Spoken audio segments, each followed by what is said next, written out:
Hey, MND family, welcome to another Focus Friday where we keep our eyes focused on Jesus when the crowd noise gets too loud.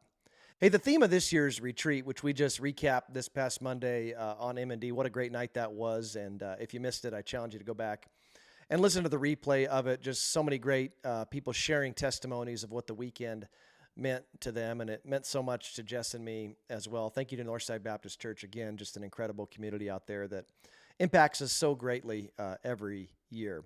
The theme of the retreat, on assignment, as I just mentioned, we started with going into the locker room and pretending that you were in the locker room before the big game. And today I want you to do that. Would you visualize, unless you're driving, that you're in the locker room before the big game and the coordinator of officials is about to give you your instructions?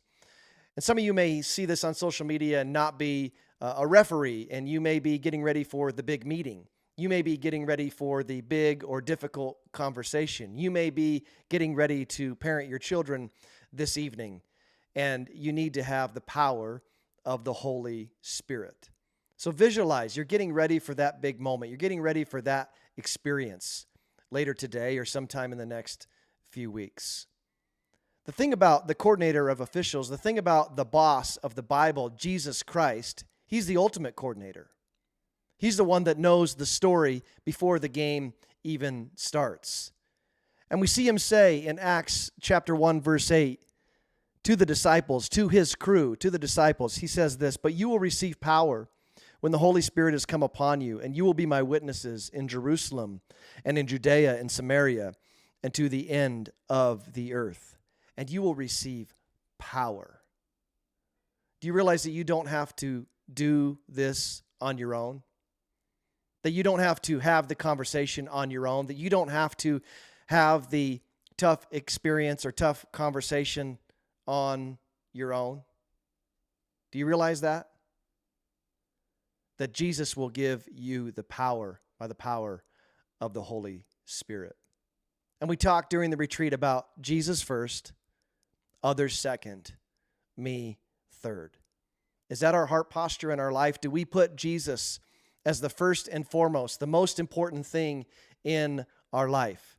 Do we look at the people around us as just as important? Do we empathize with them? Do we love our neighbor? And do we put ourselves third? I know that's something that I often struggle with, and I'm guessing that you do too. Jesus first, others second, me third. It's the analogy we use in officiating. Game first, the game of basketball or whatever sport you're officiating first. Our crew second, and me third. If we do that, we're going to have a pretty successful night. And if you do that, you're going to have a pretty successful game. You're going to have a pretty successful big business meeting. You're going to have a pretty successful, difficult conversation, because your power doesn't come from you. It comes from the one who made you, Jesus Christ. Thanks for listening. We hope that you enjoyed today's Focus Friday, and we'll see you all soon.